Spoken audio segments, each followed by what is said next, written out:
हमारे bureau chief Karachi Ashraf भाई ने भी ज्वाइन किया है और महराज भाई ने भी ज्वाइन किया है, सीनियर रिपोर्टर। अस्सलाम वालेकुम, वेलकम टू द शो। कैसे हैं आप लोग? वालेकुम सलाम। वालेकुम सलाम। बिल्कुल very good morning. Very good morning ji. अब बस ये जो सिटी अपडेट्स है ना वो भी गुड ही हो तो अच्छी बात है, कोई ऐसा ना हो कि उनके अंदर भी कोई प्रॉब्लम आ जाए। अच्छा जी, सिटी अपडेट्स में आपके साथ में शेयर करती हूँ। अब जो लोग जा रहे हैं फ्लाइट से यानी परवाज़ों के थ्रू जा रहे हैं वो ज़रा सुनते जाएं कि उनको जाना भी चाहिए या नहीं जाना चाहिए, क्योंकि परवाज़ें हो जाती हैं मनसूख और तकनीकी और ऑपरेशनल वजूहात के बायस आज कराची से रवाना होने वाली 5 परवाज़ें मनसूख और 2 ताख़ीर का शिकार हैं। अच्छा, ये कौन कौन सी परवाज़ें हैं? इनमें कराची से लाहौर सीरीन एयर ER524 है जो कि मनसूख हो गई है। अच्छा, कराची से इस्लामाबाद एयर ब्लू की परवाज़ है, ये PA200, ये 2 घंटे लेट जाएगी। तो अब जो लोग अगर एयरपोर्ट चले जाएं तो वो फिर टाइम देख के जाएं, पता करके जाएं। अच्छा जनाब, 3 बजे ये रवाना होगी। कराची से लाहौर एयर ब्लू की जो परवाज़ है PA402 वो भी मनसूख हो गई है। फिर उसके बाद कराची से लाहौर एयर सियाल की परवाज़ PF145 जो है वो भी मनसूख हो गई है। और फिर कराची से इस्लामाबाद एयर सियाल की परवाज़ PF123 मनसूख। कराची से दुबई एमिरेट्स की परवाज़ EK605 मनसूख। और कराची से लाहौर PIA की परवाज़ PK302 सुबह 8 बजे के बजाय अब दोपहर 1 बजे जो है वो रवाना होगी, दोपहर 1 बजे जाएगी। तो जनाब ये तो सूरत हाल है। वैसे किसी दिन भी ना कोई ऐसी मुझे फ़्लाइट अपडेट नहीं मिलती जो मनसूख नहीं हो रही हो। मतलब अब इसका सारा कसूर मौसम का ही होगा, क्योंकि बाकी तो कोई कसूर हो नहीं सकते, हमारे निज़ाम तो एक्यूरेट रहता है। खैर, अच्छा अब कुछ बात कर लेते हैं सोने की कीमतों की। सोने की जो कीमतें हैं ना वो कभी आसमान से बातें करती हैं और कभी कम हो जाती हैं, लेकिन बताना आपको इसलिए ज़रूरी है कि अगर आपने ख़रीदना हो या बेचना हो तो आपकी नॉलेज में हो कि क्या कीमतें हैं। तो सोने की कीमत में हो गया बड़ा इजाफा, तो ख़रीदना तो फिर दूर की बात है, आम आवाम तो फिर देख ही सकती है सोने। तो फ़ी तोला सोना जो है वो 2300 रुपये इजाफे के साथ 2,88,700 रुपये का हो गया। 10 ग्राम सोना 1,972 रुपये के इजाफे से $2,47,513 रुपये का हो गया। और आलमी मार्केट में फ़ी ऑन सोना $22 के इजाफे से $2,763 का हो गया है। और चांदी की अगर बात कर लें, वैसे चांदी तो लोग खरीद ही सकते हैं, उनकी रेंज में होती है चांदी। 1 तोला चांदी में 22 रुपये इजाफे से 2,763 रुपये पर ये पहुँच गई है। अच्छा जी, अब हम आ जाते हैं खाने पकाने पे, क्योंकि आप लोगों ने अगर जिन्होंने दालें वगैरह बनानी है तो उनके लिए रेट्स ये हैं। और रेट्स हैं दाल मूंग 409 यानी 409, और दाल चना 369, और दाल मसूर 295, और दाल साबुत मसूर 279, और दाल माश 525, और वाइट चना 369, और ब्लैक चना जो है वो 299 यानी 299, रेड लोबिया 600, और वाइट लोबिया जो है वो 409 है। अब we will talk about chicken. Okay, chicken के प्राइसेस जो हैं वो है 650 किलोग्राम, एग जो है वो 240 रुपये दर्जन, फिर बीफ जो है वो 950 किलोग्राम, और मटन जो है वो 2000 किलोग्राम, और फ़िश जो है वो 600 रुपये की है जनाब। तो ये तो हमने आपके साथ में सिटी अपडेट शेयर की। सेल्स के ऊपर आ जाते हैं। सेल्स में आज क्या है हमारे पास? तो सेल्स में हमारे पास क्या है? सेल्स में आज वी हैव अगेन आउट, ठीक है। ये है स्टाइलो शूज़ पे 51% है, आउटफिटर्स पे 50% है, और नकूश जो है ब्लेस फ्राइडे सेल 40% है। तो जनाब ये सारे हमने आपके साथ में सिटी अपडेट शेयर की।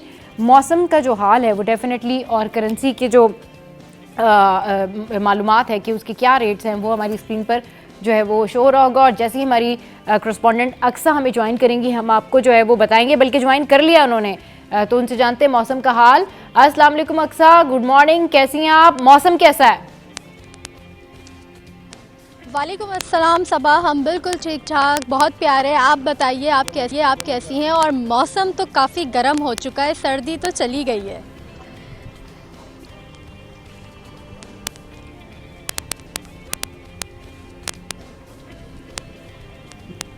अक्सा आपको आवाज़ आ रही है? जी जी, मुझे आवाज़ आ रही है। बिल्कुल, आप बताइए कैसा मौसम है, मौसम कैसा देख रही हैं? जी सबा, इस वक्त हम मौजूद हैं 2 दरिया पर और साहिल पर मौजूद हैं। साहिल पर मौजूद होने के बावजूद यहाँ पर हमें गर्मी की शिद्दत महसूस की जा रही है। महकमे मौसमियात के मुताबिक यही बताया जा रहा है कि दिन गर्म और रातें खुनकी महसूस की जाएंगी। इस वक्त जो मौजूदा दर्जा हरारत है वो 17 डिग्री सेंटीग्रेड है, जबकि ज़्यादा से ज़्यादा दर्जा हरारत जो है वो आज 30 डिग्री तक जाने का इम्कान है। अगर हम गुज़िश्ता रोज़ की बात करें तो गुज़िश्ता रोज़ जो है वो पूरे दिन में जो दर्जा हरारत रिकॉर्ड किया गया था ज़्यादा से ज़्यादा वो 29.1 डिग्री रिकॉर्ड किया गया था, लेकिन इस वक्त हम देख रहे हैं कि मतलब साफ़ है, सूरज की किरणें डायरेक्ट समंदर पे पड़ रही हैं और समंदर की ये आवाज़ से हम खूब लुत्फ़अंदोज़ हो रहे हैं। आज वीकेंड नहीं है, वर्किंग डे है, तो यहाँ पर इतना रश भी नहीं है। अगर वर्किंग वीकेंड होता तो यहाँ पर जो मछली पकड़ने के शौकीन अफराद हैं वो भी मछेरे भी यहाँ पर होते और यहाँ पर अपना वीकेंड भी खूब इंजॉय कर रहे होते, लेकिन इस वक्त हम अक्सर ये बेस्ट मौसम है। आपको पता है ये बेस्ट मौसम है जिस टाइम अभी आप सी व्यू पर है ना, हल्की हल्की धूप भी है, थोड़ी सी गर्मी भी है और लहरें जो हैं वो भी हैं और वहाँ पर समंदर भी है और हवा भी है, तो ये बड़ा परफेक्ट टाइम है। क्योंकि जब सख्त सर्दी में सी व्यू जाओ ना तो फिर बंदा एंजॉय नहीं कर पाता। नहीं सबा, हम अगर साहिल के जो शौकीन अफराद हैं वो चाहे रात में आए, सर्दी में आए या ठठरती हुई ठंड में आए, हाँ। वो हर मौसम के अंदर इंजॉय कर सकते हैं, just like you and just like me. अच्छा चले ओके ठीक है, अपडेट करने के लिए शुक्रिया।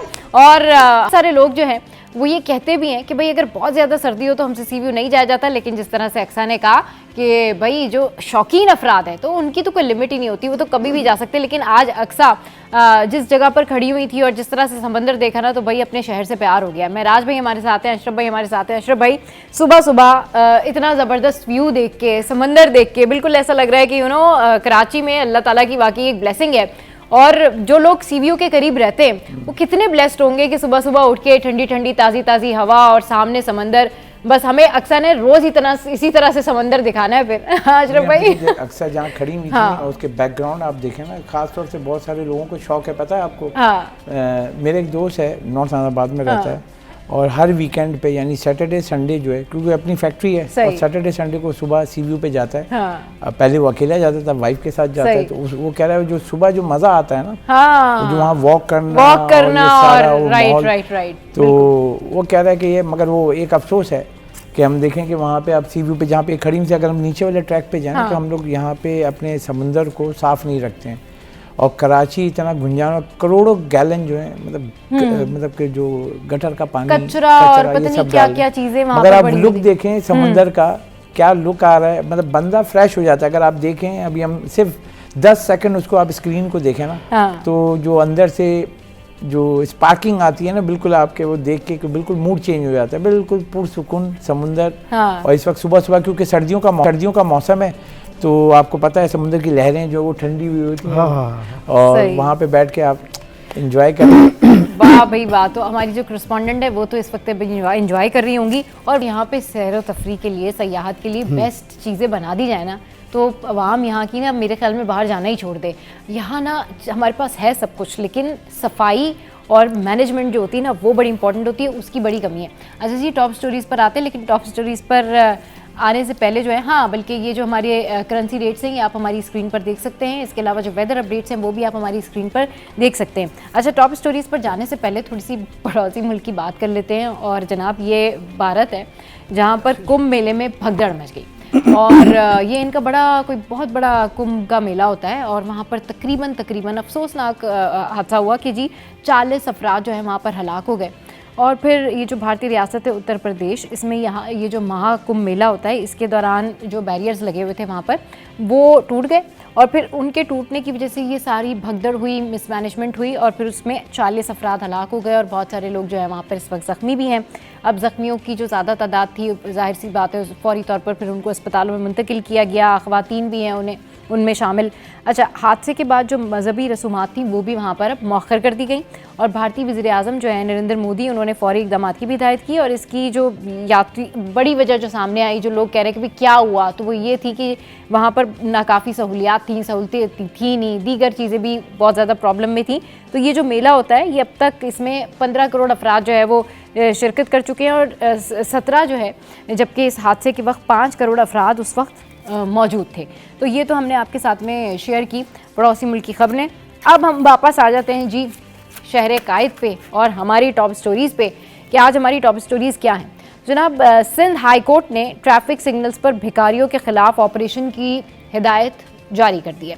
अब देखते हैं कि ट्रैफिक सिग्नल्स हो, जगह जगह रेस्टोरेंट हो, या फिर हम कहीं पर भी हों, ये जो भिखारी माफिया हैं ये आपको इमोशनल ब्लैकमेल भी करते हैं, और अगर आप इनको पैसे नहीं देते तो डायरेक्टली ये बददुआएं भी दे रहे होते हैं, और फिर इस तरह से प्रिटेंड करते हैं कि शायद आप ज़िंदगी में सबसे ज़्यादा जालिम शख्सियत आप ही हैं जो इनको इस वक्त मिले। मतलब अशरफ भाई ज़रा बाबा घूम रहे हैं, अच्छा बाबा सुन बददुआ दे दूंगा मैं। हाँ, आप सिग्नल मतलब पे जाएं। ये चीज़ जो है ना बड़ी इरिटेटिंग होती है कि भाई ये हमने क्या कसूर कर दिया। यानी आप अपने साथ मोबाइल लेकर गए, पैसे नहीं लेकर गए हो, आपके पास क्रेडिट कार्ड हो, एटीएम हो, पैसे हो ही नहीं, लेकिन आपको बददुआ बराबर मिलेगी क्योंकि आप पैसे नहीं दे रहे भिखारियों। अच्छा, आप सिग्नल पे खड़े हो, अब गाड़ी में आप कोई बात कर रहे हैं, घर वाले साथ हैं, शीशे पे ना एक जो टीज होता है ना उनका, हाँ, नॉक करता रहेगा कि बिल्कुल देखो, और वो सिर्फ एक नहीं है, गिरोह हैं। सही। एक जो है आपका जो बच्चे को लेके एक हाथ टूटा हुआ होगा, हर सिग्नल पे एक मतलब एक माफिया है। माफिया को जो देखते हैं हमारे यहाँ उसके माहिर जो हैं वो मिराज साहब हैं। अभी कल जो है पूरा एक हम लोगों ने चंक बना के दिया था मुख्तलिफ जगहों से, तो इनको तो देख के भाग गए वो, क्यों इतने तेज उनकी, आप सोचें कि इतनी अपडेट हैं कि उनके पास आ गया भाई कि ये ऑर्डर आया है अदालत से, और अब आप लोग ख्याल करना, क्योंकि उनकी तो माफिया की सारे टीम होती है, सबको कॉल करके वहाँ मोबाइल पहुंची, वो पहुंची, सारे जो है ना बिल्कुल हाजी साहब बन गए ना, बिल्कुल सब गायब। तो ये कराची जो है आप देखें जो ट्रैफिक सिग्नल्स हैं, और ये जहाँ पे भी आप जाके सिर्फ गाड़ी रुके और फिर आप देखें कितने लोग आते हैं, और अलग अलग किस्म के आते हैं, सारे माहिरीन जो है ना इनके भीख मांग बेकारियों के, एक उसका कोई वो अपने आप को जो है वो दिखा रहा होगा माजूर है, एक वो बूढ़ी अम्मा होंगी, फिर एक बच्चे को जो है मतलब इन करें, इतना अफसोस होता है कि मैं गुलशन जाता हूँ रोज़, वो बच्चे को कुछ 2-3 दफ़ा रुका हूँ, मगर अब बच्चा उसका नशे की कोई चीज़ देखे। इनमें कुछ जो है ना वो जेन्युइन केसेस भी होते, कुछ वाकई कुछ नहीं मुझे होते, ऐसा लगता है कुछ डिजर्विंग लोग भी होते हैं, नहीं होते। ये पेशावर गदगर है, ठीक है। अच्छा, देखिए, हम जैसे अशरफ भाई ने बताया, मैं मेरे आज तारिक रोड पे है ना, मैं जब तारिक रोड से शहीद मिलत रोड को लिंक करता हूँ ना, बिल्कुल तारिक रोड सिग्नल पे, तो मैं तो बरसों हो गए मुझे देखते हुए चंद लोगों की शक्लें मुझे बिल्कुल याद है। ये डर लगता है ना मेराज भाई कि भाई आप किसी को गलत नहीं कह दें कि चलो हटो पीछे जाओ या माफ कर दो, इस तरह भी कहना ना एक थोड़ा सा ये तो नरम दिल की बात है और होना चाहिए, चले। लेकिन मैंने एक अपना वाकया सुनाता हूँ मैं। रमज़ानों में एक दोस्त की शॉप पर मैं बैठा हुआ था, तो एक वो बिल्कुल ना जो भिखारी था वो उसकी कमर बिल्कुल टेढ़ी थी ना। सही। अच्छा मिराज भाई, आपको सॉरी यहाँ पे मैं रोक रही हूँ, अभी एक एज लाइव हम प्ले करते हैं, फिर आपका जो है ना ये वाला किस्सा जो है वो सुनते हैं। उसामा मीर है जिन्होंने जो है वो ये एक इंटरव्यू लिया है, ट्रैफिक एहलकार भी वहाँ पर मौजूद है, उनका जो है वो ये आप देखिए कि ये क्या कह रहे हैं और क्या बता रहे हैं।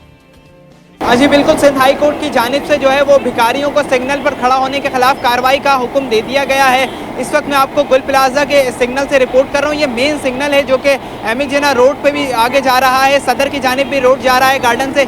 इस पर जो है वो भिखारियों की बड़ी तादाद होती है, ख्वाजा सरा जो होते हैं यहाँ पर मौजूद होते हैं, और इसकी बाइस जो है वो ट्रैफिक में भी खलल होता है, लोगों को भी तंग करते हैं। इस वक्त हमारे साथ एसओ गुल प्लाजा करम अली मौजूद है, इनसे मज़ीद तफसीलात जानते हैं। बताइएगा सर, कितनी मुश्किलात पेश आती हैं, जो भिखारी आ जाते हैं और ट्रैफिक की में भी मुश्किलात आती हैं, इनके खिलाफ क्या कार्रवाई करते हैं? बिस्मिल्लाहिर्रहमानिर्रहीम, अस्सलाम वालेकुम। पहली बात यह है कि सर हम कार्रवाई वक्तन ब वक्तन करते रहते हैं और इनको भगाते भी रहते हैं, क्योंकि ट्रैफिक में भी खलल आता है। हम कोशिश करते हैं कि इनको भगाते हैं फिर आ जाते हैं, भगाते हैं फिर आ जाते हैं। थाने वाले भी आते हैं, थाने वाले भी आते हैं, थाने वाले भी आ जाते हैं, थाने वाले भी आ जाते हैं हमारे पास, वो भी उठा के ले जाते हैं, और हम भी इनको वक्तन वक्तन भगाते रहते हैं। जब ट्रैफिक में कितनी मुश्किलात आती है? तो मुश्किलात तो आती है, वो रोकते हैं, जब ट्रैफिक रुक जाती है तो वो भीख मांगते हैं, तो इसीलिए वो ट्रैफिक में भी रुकावट पैदा होती है। अच्छा, ये रमज़ान आने वाले हैं, क्या स्ट्रेटजी है? मजीद ये लोग आ जाते हैं, रमज़ानों में शदीद इनका दबाव होता है, तो उसमें क्या आप स्ट्रेटजी अपनाएंगे इनको? तो हम जो है वक्तन वक्तन भगाते रहते हैं उनको, जो भी होता है। थाने वाले भी आते हैं हमारे साथ, वो भी मदद करते हैं आगे, उनको भी भगा देते हैं थाने वाले आगे, जो है यही हमारा। अच्छा बिल्कुल, देखें एसओ गुल प्लाजा इस वक्त हमारे साथ मौजूद तो बता रहे थे कि वो वक्तन फवक्तन जो है इन लोगों को भगाते रहते हैं। थाना भी जो है वो मुतअद्दिद दफ़ा इन लोगों को उठाकर ले जा चुका है, लेकिन ये वापस आ जाते हैं। अब पुलिस की जानिब से कोशिश की जा रही है कि इनको भगाएं, क्योंकि आगे चल के जो है रमज़ान आएगा, उसमें जो है इनकी बड़ी तादाद सड़कों पर मौजूद होगी और शहरियों को भी तंग करते हैं, जबकि ट्रैफिक पुलिस भी इनसे जो है वो तंग है और जो है वो सड़कों पर ट्रैफिक की रवानी में भी शदीद मुश्किलात का सामना करना पड़ता है इनकी वजह से। सुनिए जी, ये ट्रैफिक पुलिस के जो एहलकार हैं ये भी बता रहे हैं महराज भाई कि ये कितना तंग करते हैं, मतलब भगा देते हैं फिर वो वापस आ जाते हैं। कोई तरीका ही नहीं है ना कि इनसे आप जान छुड़ाएं। पहले आप अपना जो किस्सा है ना वो कंप्लीट करें।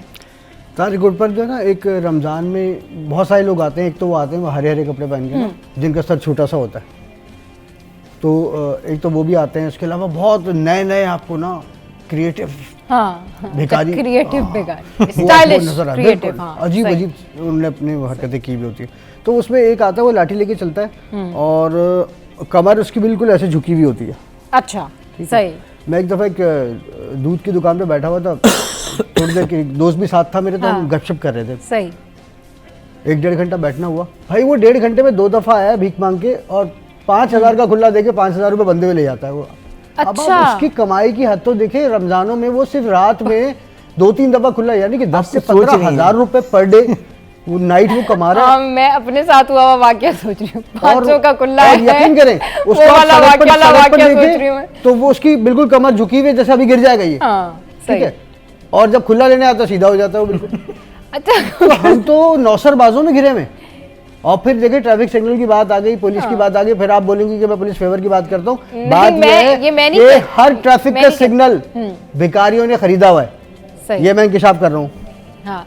हर अच्छा महराज भाई, जो ट्रैफिक पुलिस एहलकार है ना वो भी यही बात कह रहा था कि जो थाने वाले हैं वो मिले हुए हैं। उसके बाकायदा पैसे हेड मोरर्स को और निचले सतह पे जो एहलकार हैं, मोबाइल अफसरान हैं, उन पे बाकायदा पैसे जाते हैं। जितने सिग्नल्स हैं उस सिग्नल पर उन भिखारियों की जगह, उस ग्रुप की जगह दूसरा ग्रुप आया तो वो उसको बाकायदा मारते पीटते हैं और वहां से भगा देते हैं। अच्छा, मतलब ये भिखारी माफियाज जो हैं ये एक दूसरे की जगह पे किसी को नहीं जाने देते। नहीं हमारी जगह यहाँ पर हम भी बिल्कुल, अगर सिग्नल आपके पास है लिबर्टी का या ताजकोट का या अल्लाह वाली चौरंगी का, तो वहां पर दूसरा ग्रुप आएगा तो लाजमी वहां झगड़ा होगा, लॉ एंड ऑर्डर की सिचुएशन क्रिएट होगी और फिर पुलिस आएगी। फिर भी आएगी पुलिस, और वैसे नहीं आएगी पुलिस भाई। आप समझ रहे हैं, पुलिस हर जगह मौजूद है। हाँ, पुलिस देखे। महराज भाई कह रहे हैं पुलिस हर जगह मौजूद है, पुलिस का काम भाई देखिए पैसे लेने के टाइम पे भी मौजूद है कि मैं नहीं आऊंगी, हम नहीं आएंगे, आप पेमेंट कर दो। ठीक है, आपके पास दूसरा ग्रुप आ गया, फड्डा बन गया, तो 1-5 कौन करेगा? हाँ, ये वही भिखारियों का ग्रुप जो, और उसके बाद आप उनका पैचअप कराएंगे या दूसरी पार्टी को भगाने के लिए आएंगे। पुलिस हर जगह मौजूद है और बाकी मदद है उसकी। सही है, बिल्कुल। हाँ, बिल्कुल ऐसी मदद हो तो बस फिर यही हालात होते हैं। अच्छा जनाब, ये बात जो कह रहे थे ना महराज भाई कि मैं खुद विटनेस हूँ उस बात की कि मैं अगर अपने ऑफिस से, ये सदर की बात मैं कह रही हूँ, वहाँ पर एक सर्टन खातून होती हैं, सेम हुलिये में होती हैं, कभी उनके साथ 2 बच्चे होते हैं, कभी 1 बच्चा होता है। वो मुझे, मतलब वो जो लोग रेगुलर जाते हैं वहाँ से, वो मुझे पहचान गई। शुरू में तो मैं उनको पैसे दे देती थी, फिर बाद में मैंने सोचा, मैंने कहा ये तो मतलब हर कोई ये कह देता है कि नहीं ये फेक है, ये नहीं दिया करो, इस तरह से नहीं दिया करो। एक दिन मैंने उन्हें नहीं दिया।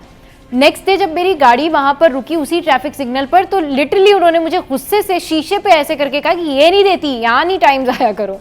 मतलब जितना आप उन्हें जानते हैं उतना ही वो भी आपको जानते हैं। खैर, वापस आएंगे, इस पर मजीद बात करेंगे शो में। यहाँ वक्त है ब्रेक का, स्टे विद अस।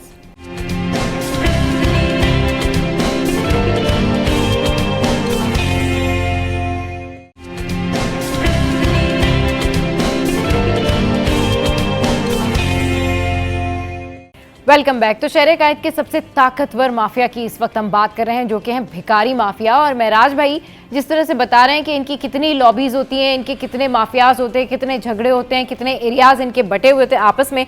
महराज भाई, आप जिस लड़की का किस्सा सुना रहे थे जरा वो सुनाए, जिसको आप 20 साल से देख रहे हैं। अच्छा, एक लड़की को मैंने भीख मांगते हुए 20 साल से मैं देख रहा हूँ।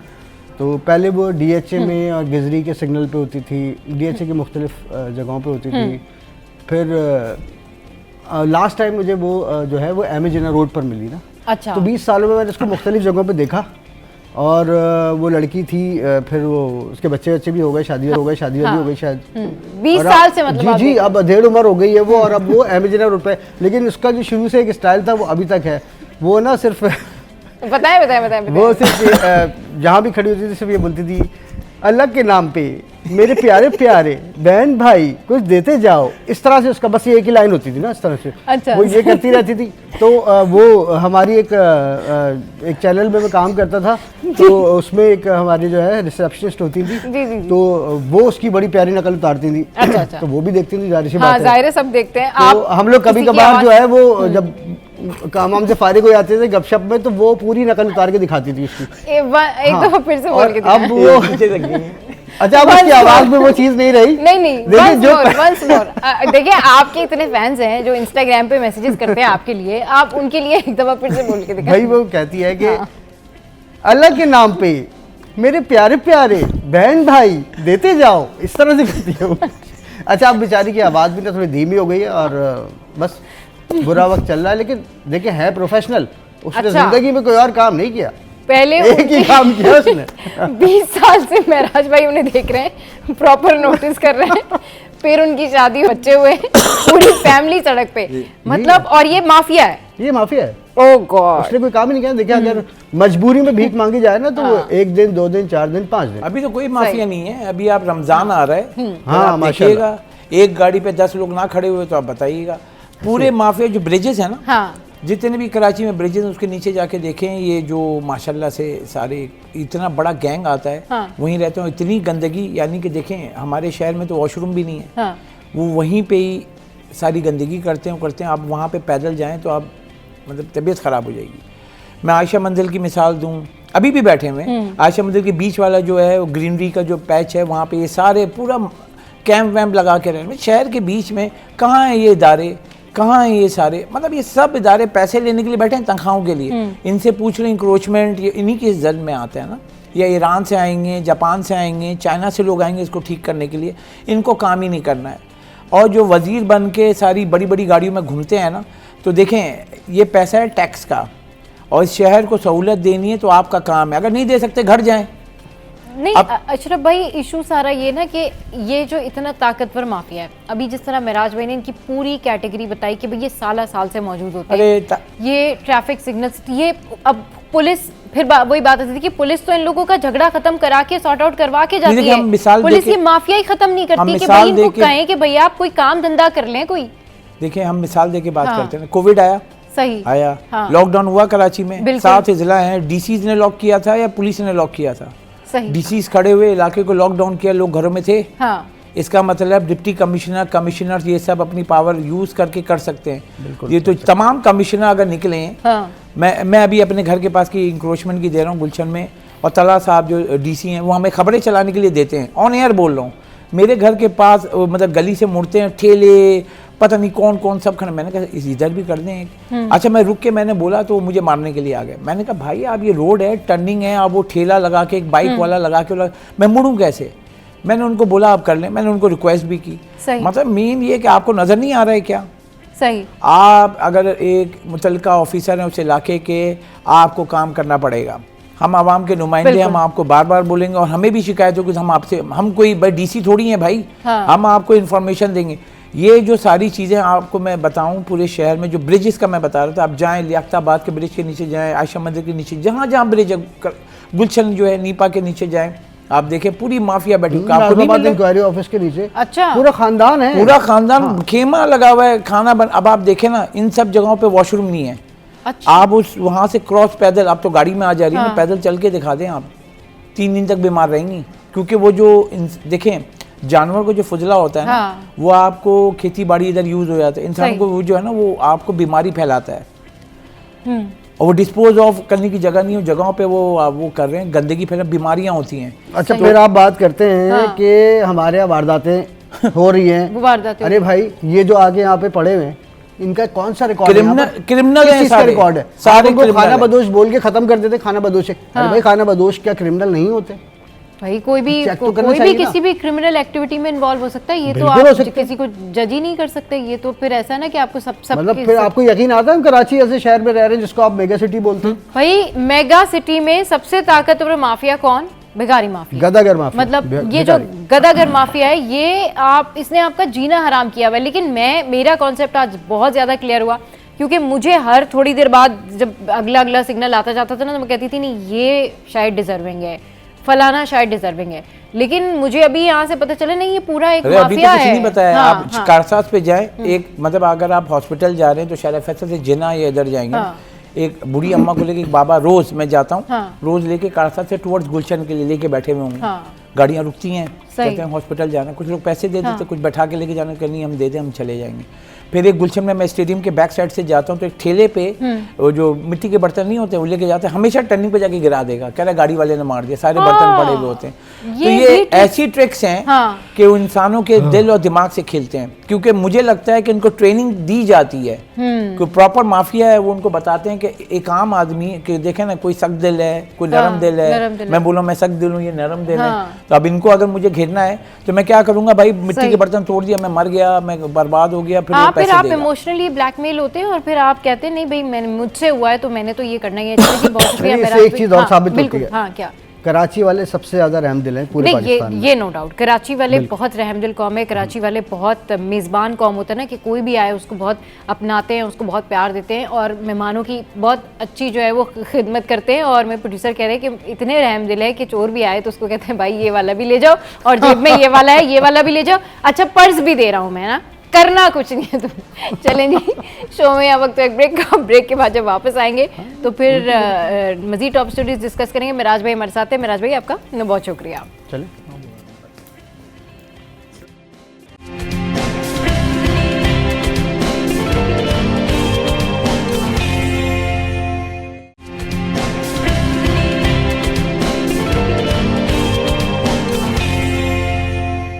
Welcome back. तो पाकिस्तानी मईशत के लिए अच्छी खबर, और ये बड़ी अच्छी बात है कि हमारे पास अच्छी अच्छी खबरें भी आ रही हैं। तो ब्रेकिंग न्यूज़ आप लोगों के लिए ये है कि पाकिस्तानी चावल की जो मांग है वो अब बढ़ने लगी है, और ये बड़ी खुशी की बात है कि हम लोग जो है अब इतना इस फील्ड में भी आगे बढ़ रहे हैं। जुलाई 24 से दिसंबर 24 में पाकिस्तानी चावल की बरामदात के हजम में बड़ा इजाफा रिकॉर्ड किया गया है। रवा माली साल 6 माह में चावल की बरामदात में 19% का इजाफा हुआ।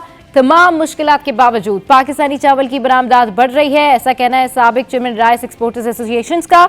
और उनका मजीद ये कहना है कि रवा माली साल 6 माह में पाकिस्तानी 30,59,000 टन चावल बरामद किए गए हैं, ऐसा कहना है रफीक सलमान साहब का। जबकि रवा माली साल 6 माह में 1,57,53,000 डॉलर मालियत का चावल भी बरामद किया गया है। गुज़िश्ता माली साल 6 माह में पाकिस्तान ने 25,71,000 टन चावल बरामद किया है। गुज़िश्ता माली साल 6 माह में 1,63,80,00,000 डॉलर मालियत का चावल बरामद किया है, जो 6 माह में गुज़िश्ता माली साल की बरामदात से 63,74,00,000 डॉलर इजाफी कीमती ज़र मुबादला आया है। और इस पर बात करने के लिए हमारे साथ इस वक्त मौजूद हैं रफीक सलमान साहब, जो कि चेयरमैन राइस एक्सपोर्ट कमेटी और FPCCI और फॉर्मर चेयरमैन जो है वो मौजूद हैं।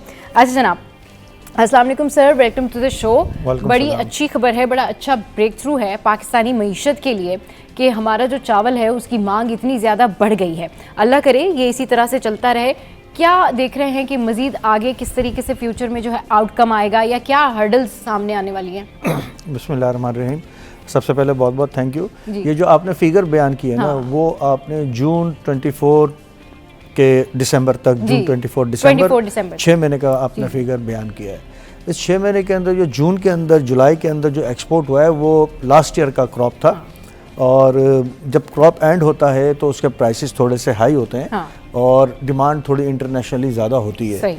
फिर जब क्रॉप आ जाता है तो उसकी प्राइस भी कम हो जाती है, क्योंकि आपके पास क्रॉप आना शुरू हो जाता है तो डिमांड उसके मुताबिक कम हो जाती है, क्योंकि क्रॉप एकदम मार्केट में आ जाता है। वो क्रॉप हमें 2-3 महीनों के अंदर हार्वेस्टिंग करके हमारे गोडाउन में, कि हमारे शेलर्स के अंदर, कि हमें एक्सपोर्ट अपनी क्लाइंट्स के साथ पूरा लाइनअप करना पड़ता है। तो फिगर्स जो हैं वो credit goes to last year, कि लास्ट ईयर का राइस हमारे पास पड़ा हुआ था और उसके प्राइसेस अच्छे थे।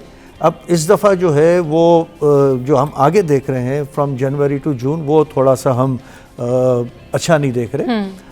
रीज़न इसका ये है कि कुछ तो हमारे राइस के अंदर थोड़ा सा प्रॉब्लम आया था जर्मनी के अंदर, जिस पे हमारे एम्बेसडर साहब ने प्राइम मिनिस्टर साहब को साइफर लिख दिया और एक बड़ी हाइप क्रिएट कर दी। और फिर उसके बाद सोने पे सुहागा, आपको जैसा कि पता है कि सोशल मीडिया का दौर है, जी उस पे टिकटॉकर और वीलॉगर उन्होंने पता नहीं क्या क्या मार्केट के अंदर अपने डॉलर्स बनाने के लिए, अपनी व्यूअरशिप लेने के लिए पता नहीं क्या क्या ऑल फॉल बक दिया। और फिर आखिर कट शॉट यहाँ पे आपको बताऊं कि वो कहने लग गए कि भाई पाकिस्तान से जहरीला चावल जा रहा है। अच्छा, और जहरीला चावल तो होता ही नहीं है, दुनिया को मालूम है। हमारी मिनिस्ट्रीज के अंदर भी बात हुई तो उन्होंने कहा कि भाई आप इसको कुछ सही करें, अपने क्लाइंट्स के साथ कुछ बातचीत करें। और आप भी सोशल मीडिया पे आएँ और बताएं इंटरनेशनल लोगों को कि भाई पाकिस्तान में चावल अच्छा है। और क्योंकि काफ़ी सालों से हम चावल एक्सपोर्ट कर रहे हैं और आपको मालूम है दुनिया में आप कहीं पे भी जाते हैं और जहाँ पाकिस्तान का नाम आता है तो दो चीज़ बड़ी पाकिस्तान की मशहूर है, एक चावल और दूसरे हमारे फुटबॉल और स्पोर्ट्स की जो एक्सपोर्ट्स होते हैं। तो ये दो चीज़ों से हमारी पहचान है। हम कहीं पे भी चले जाएं, अमेरिका चले जाएं, कनाडा चले जाएं, अफ्रीका पे चले जाएं, एशिया के किसी कंट्री में चले जाएं, तो पाकिस्तान की बात आती है तो वो कहते हैं बासमती चावल। तो चावल हमारा इतना मशहूर है। अब इसके ऊपर थोड़ा सा हमें हडल्स आ रही हैं अपने क्लाइंट्स को समझाने के लिए कि भाई आप ये व्लॉगर के ऊपर ना जाएं, हमारे चावल बिल्कुल मेयार के मुताबिक हैं और हम खुद भी चावल खाते हैं अपने घरों के अंदर। सोशल मीडिया पर तो पता नहीं क्या क्या चीज़ें जो लोग लगा रहे होते हैं, स्टेटस अपडेट कर रहे थे, प्लास्टिक के चावल, अभी जैसे आपने जहरीला चावल का जिक्र किया। एग्जैक्टली ये सब क्या, अच्छा इसको काउंटर करने का क्या तरीका होता है? कोई सर्टेन इंतजामिया इसके ऊपर को काउंटर करती है कि जिन अकाउंट से इस तरह की मालूमात शेयर की जाती हैं या गलत इन्फॉर्मेशन शेयर की जाती है, तो कोई काउंटर करने का आप लोगों को कोई तरीका होता है? आप लोग उनको मैसेज करके बताते कि ये रॉन्ग इन्फॉर्मेशन है या देखें हमारी राइस एक्सपोर्ट एसोसिएशन जो है वो तो अपने लेवल पे हमारे वेबसाइट्स के ऊपर अपडेट्स होती हैं, बट ये जिम्मेदारी है सरकार की, क्योंकि ये बासमती का जो टाइटल है वो गवर्नमेंट ऑफ पाकिस्तान का है, किसी इंडिविजुअल आदमी का नहीं है। फॉर एग्जांपल आपके चैनल के नाम से कोई कुछ करता है तो आप अपने चैनल को प्रोटेक्ट कर लेंगे, मेरी कंपनी के नाम पे कोई करेगा तो मैं अपनी कंपनी को प्रोटेक्ट कर लूंगा। तरदीद वगैरह तो आप लगा देते हैं कि भाई हम तरतीब तो लगाते हैं, बिल्कुल लगाते हैं और हम अपने मैसेजेस भी दे रहे हैं और अभी हम डेलीगेशंस भी अपने डिज़ाइन कर रहे हैं कि हम जाएं और लोगों को बताएं कि भाई ऐसा कुछ नहीं है। और कुछ हमारे कल रात को ही हमारी बात हुई थी कि रॉयल फैमिली के प्रिंस आए हुए थे सऊदी अरब के, तो वो इस्लामिक चैम्बर ऑफ कॉमर्स की बात कर रहे थे। तो अभी एक हलाल फूड मक्का में लगने के लिए जा रहा है, तो मैं रहीम जानू साहब हमारे जो पैटर्न इन चीफ हैं, हमने उनको कल ऑफ़र भी किया कि अगर आपको हलाल फूड का कोई वहाँ पे अगर आप हमें थोड़ी सी गुंजाइश दें, थोड़ी जगह दें, तो हम वहाँ पे बिरयानी फेस्टिवल करते हैं, कोई 12-13 किस्म का चावल बना के देते हैं। तो वो एक ऐसा प्लेटफॉर्म होगा क्योंकि वहाँ पे एग्जीबिशन पूरी दुनिया से आ रहे हैं हलाल फूड्स के लिए, तो सबको पता चल जाएगा कि पाकिस्तानी चावल कितना अच्छा है और पाकिस्तानी चावल कितना खाने में जायकेदार है। अच्छा अशरफ भाई आप भी यहाँ पर मौजूद हैं, तो अगर आप सर से कुछ क्वेश्चन करना चाहें या रिजर्वेशंस वगैरह पूछने चाहें कि भाई इसमें इस सारी सूरत हाल में बीच में क्या हर्डल आ सकती हैं और क्या प्लान्स हैं, मतलब इसी को मेंटेन करने के लिए, जिस तरह से हमारी ये पाकिस्तानी चावल की मांग बढ़ी है, तो इसी क्रेडिबिलिटी को मेंटेन करने के लिए और क्या इकदाम वगैरह किए जा सकते हैं? वही जैसे कि बताया रफ़ीक साहब ने भी, साबिक चेयरमैन बहुत टच में रहते हैं ये हम लोगों के साथ और बहुत सारी चीज़ें भी बता रहे होते हैं। लास्ट टाइम जैसे इन्होंने बताया, देखें चावल आप रखते हैं या आटा रखते हैं तो एक कीड़ा आ जाता है ना, वो इंसानी ज़िंदगी के लिए मतलब ख़तरा नहीं हो, तो आपका है कि एग्रीकल्चर प्रोडक्ट में आता है लेकिन वो नहीं होता है, उसको आप रखते हैं, जितना पुराना चावल होता है उतना अच्छा होता है, नया चावल को भी टाइम फ्रेम लगता है ना।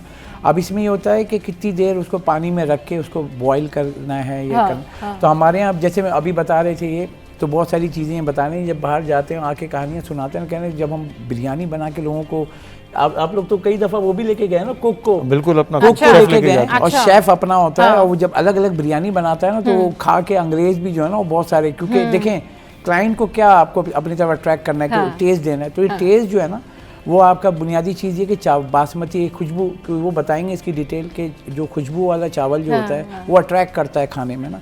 फिर आपका एक टूटा चावल, मुख्तलिफ इकसाम है इसमें भी, आप सैला चावल है, बासमती चावल है, हम तो यहाँ पे मिक्स करके खा रहे होते हैं कि भाई अगर वहाँ पे जाते हैं बिरयानी खाने तो सैले की बनती है, मगर ये तो इसके चैंपियन है ना तो ये बताएंगे। लेकिन बाहर जब वो क्लाइंट को आप अपनी तरफ लाते हैं, अपनी चीज़ को बेचना है, तो ये जो इनका है ना, वो मेरी ख्वाहिश है कि 10-12 किस्म की बिरयानी बनी हुई हो। चलिए सर बस फिर आपने क्योंकि चावलों की बात हो रही है तो ये बिरयानी के जो स्टॉल्स है आपने हमारे शो पे कब लगवाने, जरा आप ये बताएं। हम चाहते हैं हमारे शो पे भी जो है वो आप ये बिरयानियां लेकर आए, चावल लेकर आए, ताकि पता चले भाई हमें भी और लोगों को भी पता चले कि कितनी जबरदस्त वैरायटी है हमारे पास। ऑर्गेनाइज करें, हम अपना शेफ लेके आएंगे। बल्कि हमारे तो बहुत से एक्सपोर्टर्स हैं जो अपने ब्रांड को प्रमोट करने के लिए ऐसे शोज करते रहते हैं, तो अगर आपके पास कोई ऐसा इवेंट हो तो आप हमें डेफिनेटली बताइएगा, बिल्कुल हम प्लान करेंगे इंशाल्लाह। बहुत शुक्रिया शो पे आने के लिए, बहुत शुक्रिया अशरफ भाई इस वक्त हमारे साथ मौजूद थे। तो शो में यहाँ वक्त एक ब्रेक के बाद जब वापस आएंगे तो दीगर टॉप स्टोरीज और पे डिस्कशन करेंगे और मजीद बताएंगे आपको कि क्या कुछ है जो कि आपके काम आ सकता है। Stay with us, keep watching city at 10।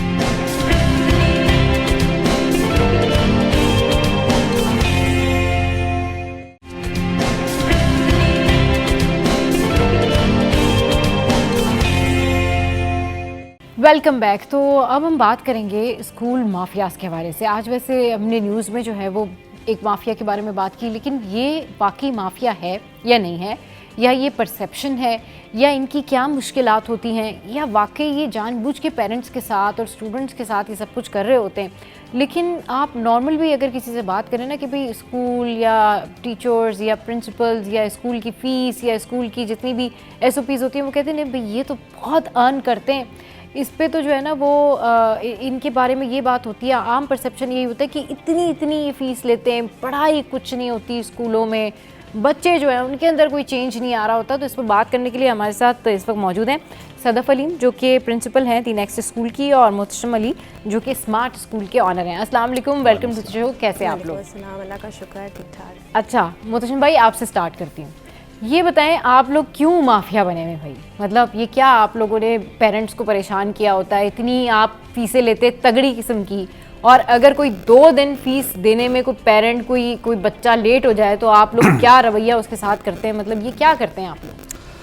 वालेकुम सलाम। लेकिन जी फर्स्ट ऑफ ऑल तो ये है कि जो वर्ड आप यूज़ कर रही है ना माफिया, इसको तो आप वापस ले लें। अच्छा चलिए जी, मैंने ये वर्ड वापस लिया, आप इसको जो है ना वो एलिबोरेट करें। बिल्कुल ऐसे ही है, क्योंकि जिस फील्ड से हम ताल्लुक़ रखते हैं या जिस पर्पस के ऊपर आज का ये प्रोग्राम है, एजुकेशन के हवाले से, उसके ऊपर माफिया वर्ड सूट ही नहीं करता। अच्छा नहीं, हम माफिया वर्ड यही तभी कहा गया है कि ये पेरेंट्स जो है ना, ये जो जिनके बच्चे आपके स्कूल्स में पढ़ते हैं ना, अगर आप उनके ख्यालात जानने की कोशिश करें तो आप हैरान हो जाएंगे कि वो किस तरह की बात करते हैं। रीजन ये है, यूज नहीं करते, मैं बता रहा हूं, अगर पेरेंट्स भी यूज करते हैं कि वो इतने तंग आ जाते हैं इतनी भारी फीसों से, और फिर अगर कोई फीस नहीं भी पे कर पा रहा है 1 मंथ की, तो बच्चों के साथ जो ट्रीटमेंट होती है वो अनबिलीवेबल ट्रीटमेंट होती है। वही टीचर जो पूरे महीने बड़ी स्वीट और बहुत अच्छे तरीके से बच्चों को ट्रीट कर रही होती है, वो फीस ना देने के ऊपर एक ही दिन में बच्चे को क्लास से भी बाहर निकाल देते हैं। ठीक है, सब स्कूलों में ये नहीं होता होगा, लेकिन इन जनरल ये जितने भी बड़े स्कूल्स हैं इनके रूल्स बहुत टफ होते हैं,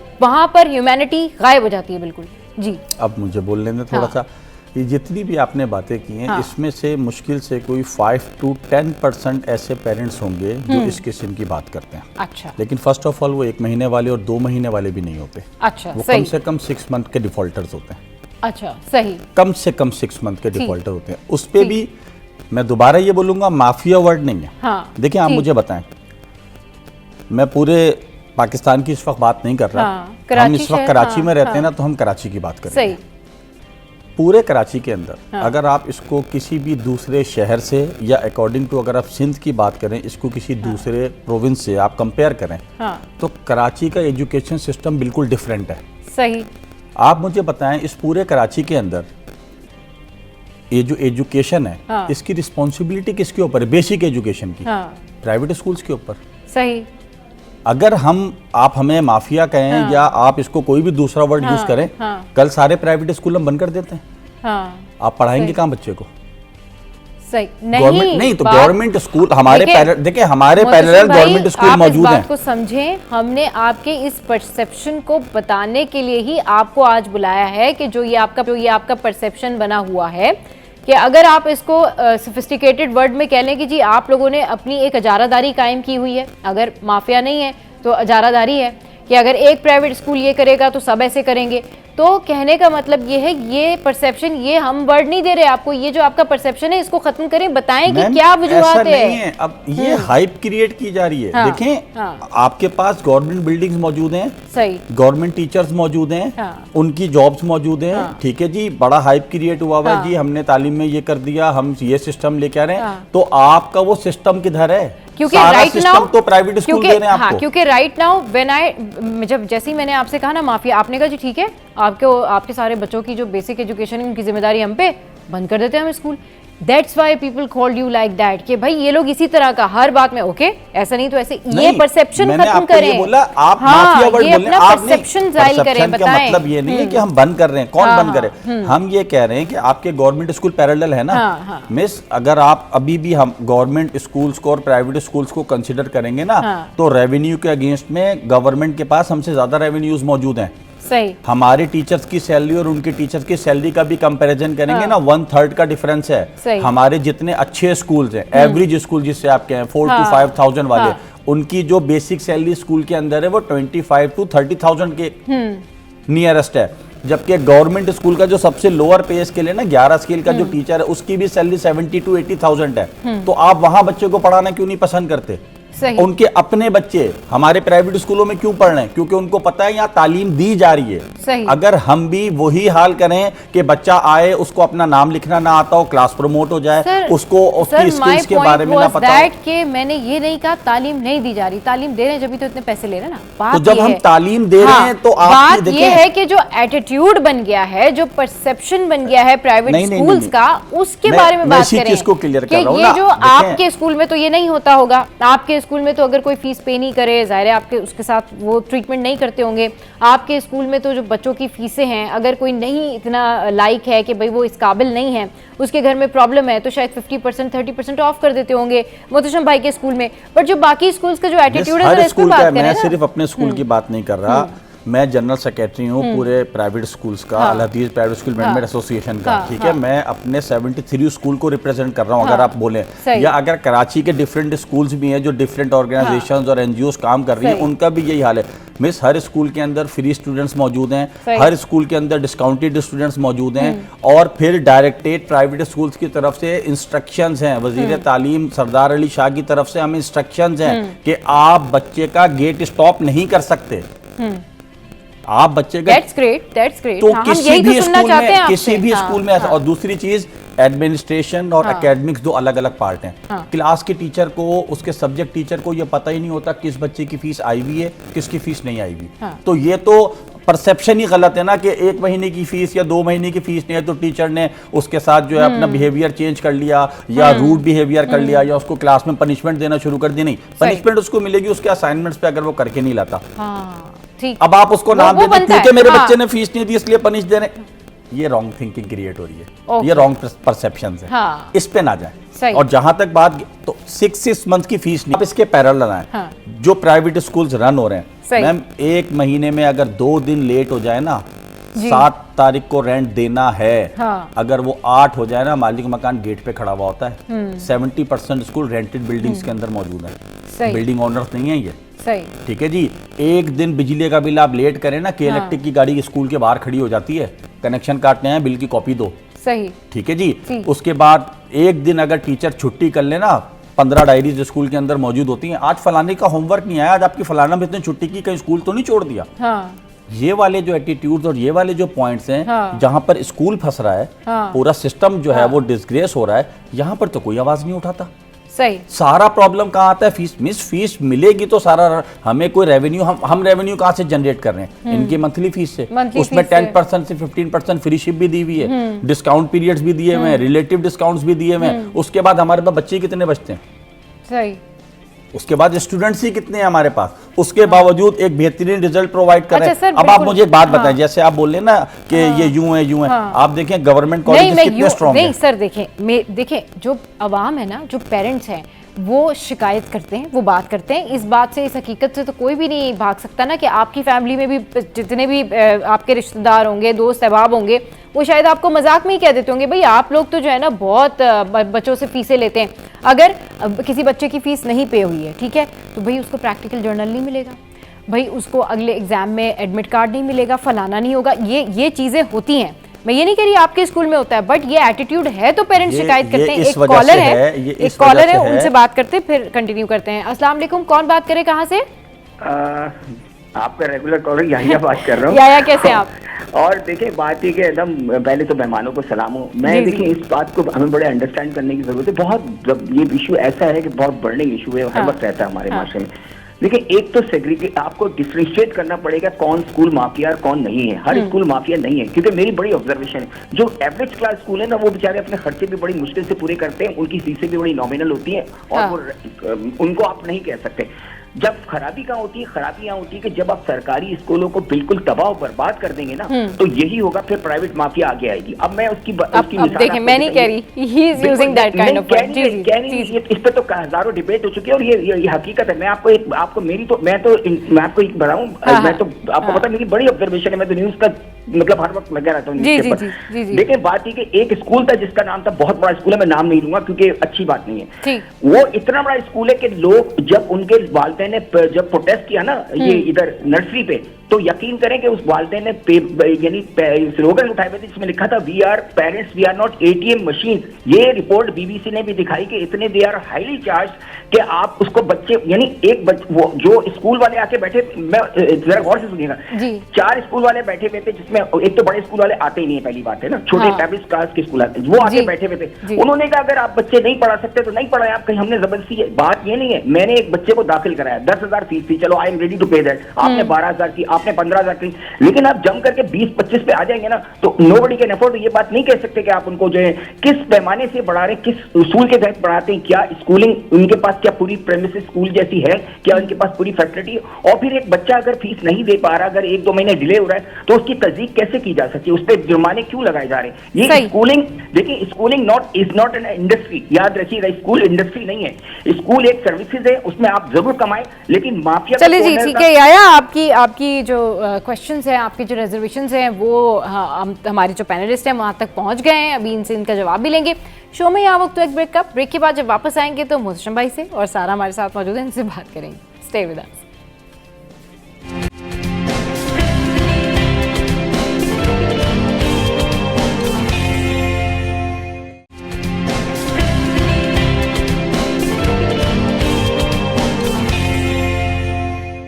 वेलकम बैक। तो सबसे पहले जो है वो बर्थडे विश कर देते हैं और ये है मोहम्मद उमर जो कि बड़े प्यारे से बच्चे हैं, इनकी आज है सालगिरह। Happy birthday to you. और ये हमारी टीम मेट जो है शुमाइला, उनके भांजे हैं, तो भाई double happy birthday to you.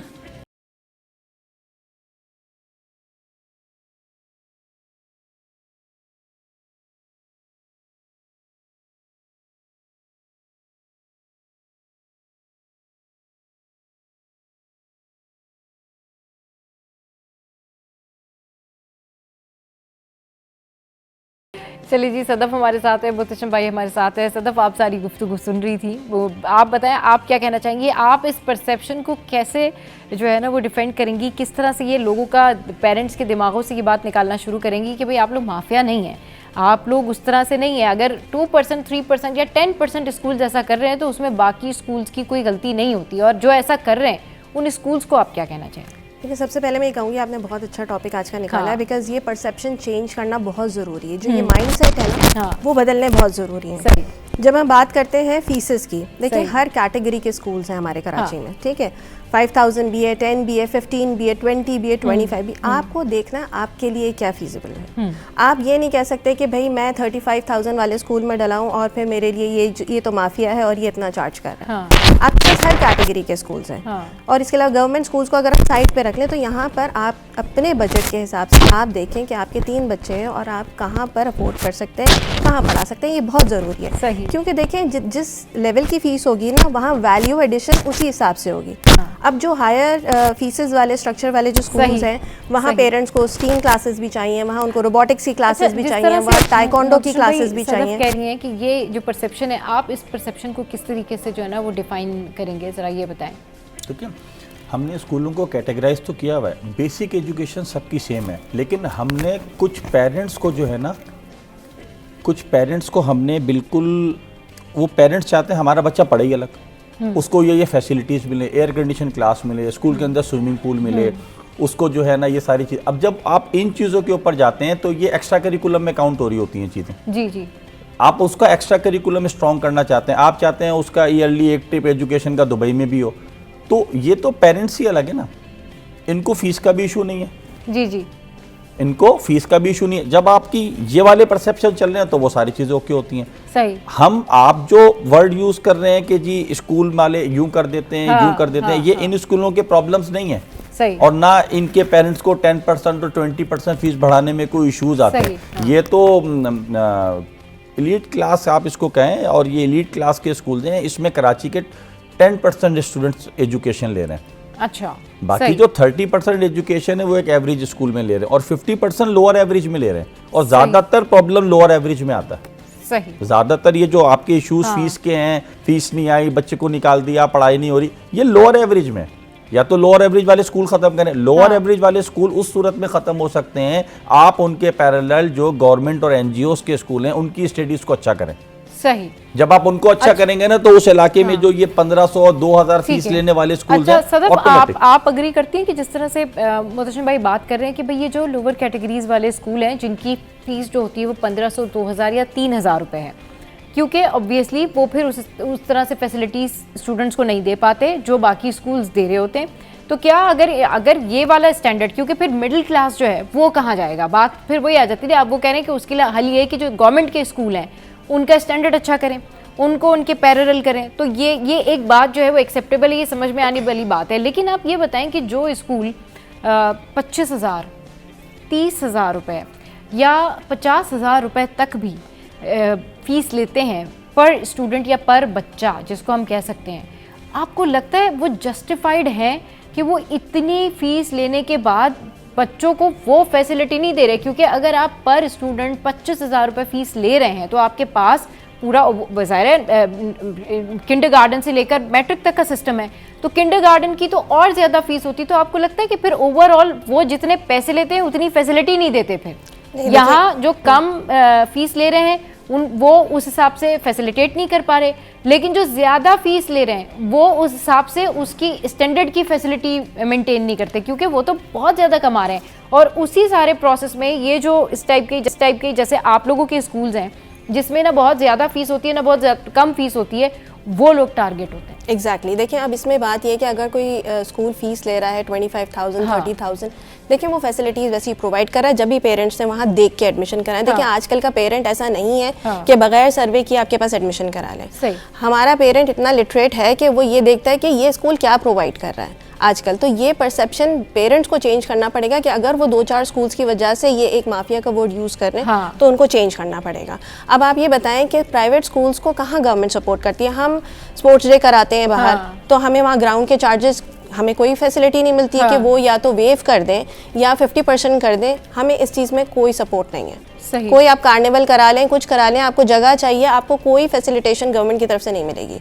सो इन सब के जो एक्सपेंसेस हैं वो कहाँ से आएंगे? वो फीसेस के थ्रू ही आएंगे। फिर अगर देखें स्पोर्ट्स डे कराना है, वो हर लेवल का स्पोर्ट्स डे आपको अलग अलग स्कूल्स का अलग अलग स्टैंडर्ड्स का मिलेगा। सो ये डिपेंड करता है ना कि स्कूल की फीस कितनी है, वो क्या फैसिलिटीज दे रहे हैं। के अलावा भी जो स्टूडेंट है उसकी ब्रेन बिल्डिंग होती है और फिर उसमें आपके जो सोशल एथिक्स हैं वो सिखाए जाते हैं, स्पोर्ट्स के बारे में बताया जाता है, आपकी जो एक कहना चाहिए ना आपकी करेक्टर बिल्डिंग होती है, डिस्कशन होती है, लाइब्रेरी होती है, दीगर तरह की बुक्स होती हैं पूरी। अगर आप अपने बच्चे को एक अच्छे स्कूल में भेज रहे हैं तो वहाँ पर तो पूरी कहना चाहिए एक जिंदगी होती है जो कि वो वहाँ पर अब बात ये है ना कि देखिए हर कैटेगरी में ना फिर टीचर्स की भी बाइफर्गेशन हो जाती है। ठीक है, अब आपको किस स्टैंडर्ड की, देखें जो बहुत अच्छे टीचर्स हैं ना, जिस तरह सारा आपका मैन पावर बाहर चला गया है, अच्छे टीचर्स आपको यहाँ अवेलेबल नहीं है। आप कोई 500 के करीब डेमो करते हैं तो उसमें से जो है वो आपको जो है वो 4-5 टीचर्स को ऐसे समझ आते हैं कि जो आपके पता है क्या वो आपके साथ चल सकते हैं। तो आपके पास जो स्टैंडर्ड ऑफ टीचर्स है ना वो भी आपको देखना ज़रूरी है।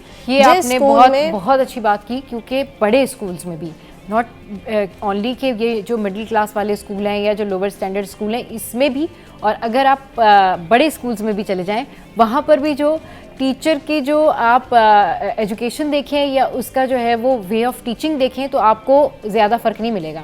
आपको यही फ़र्क लगता है कि भाई थोड़ा सा जो है वो शायद मेंटेनेंस का या फिर इंफ्रास्ट्रक्चर का ये फ़र्क है, लेकिन टीचर्स जो हैं छोटे बड़े स्कूलों में ऑलमोस्ट आपको सेम मिलते हैं। ऐसा नहीं, ऐसा नहीं है। सही। आपको बहुत डिफरेंस मिलेगा, बिकॉज देखें क्या आजकल आपके पास देखें टीचर्स का जब आप डेमो लेते हैं ना, आप जब उनकी डिग्रीज देखते हैं तो उनके पास डबल मास्टर्स भी किया होता है, लेकिन जब वो क्लास में जाती हैं उनके पास कोई नॉलेज नहीं होती कि वो उसको ऐसा नहीं है कि हर जगह टीचर्स का स्टैंडर्ड एक जैसा है। मैंने ये बात नहीं की, मैंने कहा कि आप अगर देखें तो मोस्ट ऑफ द टाइम आपको सिमिलर स्टैंडर्ड्स ही मिलेंगे। कभी कभी आपको मिडिल क्लास स्कूल में बहुत अच्छी टीचर मिलेगी जिसको आप खुद कहकर आ जाते हैं कि अच्छा अगर ये वाली टीचर फलां स्कूल में होती ना तो क्या बात थी, मतलब, और फलां स्कूल वाली जो टीचर है ना ये तो किसी और स्कूल में होनी चाहिए थी। ये इनका, क्योंकि वो आप उसको कैसे कंपैरिजन करते हैं, फीस देते हैं ना पेरेंट्स, तो जब वो फीस देते हैं तो वो उस टीचर को भी असेसमेंट कर रहे होते हैं, उस टीचर की भी कि अच्छा ये टीचर यहाँ पे हम इतने पैसे दे रहे हैं तो टीचर अच्छी होनी चाहिए। तो समहाउ बहुत सारे बड़े स्कूल्स में भी ऐसी टीचर्स होती हैं जो कि शायद गो थ्रू नहीं करवा पा रही होती। देखिए ये एक आध कोई अगर ऐसा टीचर होता है तो होता है, अदरवाइज अगर आप जैसा स्कूल होता है वो अपना स्टैंडर्ड मेंटेन करता है तो और उसी के हिसाब से वो फीस चार्ज करता है। एक और चीज़ मैं यहाँ पर दोबारा से टॉपिक लेकर आऊँगी, फीस वाला, जो आप कहते हैं कि जो बच्चों को निकाल के बाहर खड़ा कर देते हैं। मैं आपको ये चीज़ बताना इस प्लेटफॉर्म पे बहुत ज़रूरी है कि देखें ऐसा प्राइवेट स्कूल्स नहीं करते कि 1 महीने की फीस पे बच्चे को बाहर कर दें। सही। हम पेरेंट्स की रिक्वेस्ट पे, पेरेंट्स की कंडीशंस देखते हुए हम कभी 5 महीने 6 महीने और उनके 2 से 3 बच्चे हम समझते हैं कि उनको प्रॉब्लम्स है। अब होता क्या है प्राइवेट स्कूल्स में ये होता है कि बच्चे 6 महीने तक उन्होंने फीस नहीं दी, ठीक है, अब हमारे पास 6 महीने का डिफॉल्टर है, 7वें महीने वो किसी और स्कूल में एडमिशन ले लेते हैं, तो गवर्नमेंट हमें कहाँ सपोर्ट करती है? अच्छा, तो इसमें आप क्योंकि देखिए स्कूल्स का एक स्टैंडर्ड है, हम अपने एक्सपेंसेस को बेयर कैसे करेंगे, हम रेवेन्यू जनरेट कैसे करेंगे, हम फीसेस से ही करते हैं। सो स्कूल्स को यहाँ कहाँ सपोर्ट मिलती है? जब एक बच्चा आपका स्कूल छोड़ के चला जाता है उसको तो दूसरे स्कूल में एडमिशन मिल जाता है। सही। सो अब जो ये 6 महीने के जो डिफॉल्टर हैं, आप कैसे स्कूल मैनेज करेगा? अगर आपके स्कूल में हर स्कूल जो में बच्चा स्कूल छोड़ के अचानक से चले जाता है वो ऐसे तो नहीं जाएगा आपसे सर्टिफिकेट ऐसा नहीं है ना, यहाँ पर कोई रेगुलेशन इस हिसाब से है ही नहीं हमारे सिटी में। अच्छा। आप बच्चा नहीं आ रहा है, पता लगता है कि जी उसने कहीं और एडमिशन ले लिया, 6 महीने का डिफॉल्टर है, हाँ। जी बच्चा नहीं आ रहा है, स्कूल स्विच करा लिया उन्होंने, तो अब आपकी 6 महीने की जो फीस है ना वो भी गई और कोई इसमें सपोर्ट नहीं करने वाला है आपको। अच्छा। कोई गवर्नमेंट अथॉरिटी आपको इसमें सपोर्ट नहीं करेगा। फिर यही होता है कि जो 6 महीने का डिफॉल्टर है, फिर अगर इन केस चले आप 6 महीने तक ले जाते हैं किसी पेरेंट को, उसको इतनी लिवरेज देते हैं, तो 6 महीने के डिफॉल्टर के साथ आप क्या करते हैं? अगर तो वो स्कूल बेचारा स्विच भी नहीं कर रहा, फिर क्या आप लोग? नहीं, हमने लेवरेज दिया 6 महीने, कभी कभी 7-8 महीने भी हो जाते, क्योंकि डिपेंड करता है कि उनकी क्या सिवियरिटी है। बिजनेस में लॉस हो गया, कोई ऐसा मसला आ गया है तो स्कूल सपोर्ट करता है, लेकिन जब ये सिनेरियो होता है तो इसमें कौन स्कूल को सपोर्ट करता है? कोई नहीं करता। और ये मेजॉरिटी केसेस हर बड़े स्कूल के ये मसला जब ये वाला सिनेरियो आ जाता है कि पेरेंट्स जो है वो 6 महीने तक स्कूल की फीस नहीं देते और फिर दूसरे स्कूल में एडमिशन करा देते, तो क्या करना चाहिए स्कूल? देखिए बात थोड़ी सी ये 2-3 चीज़ इसमें क्लियर करता हूँ। हाँ। तो थोड़ा सा टाइम लगेगा।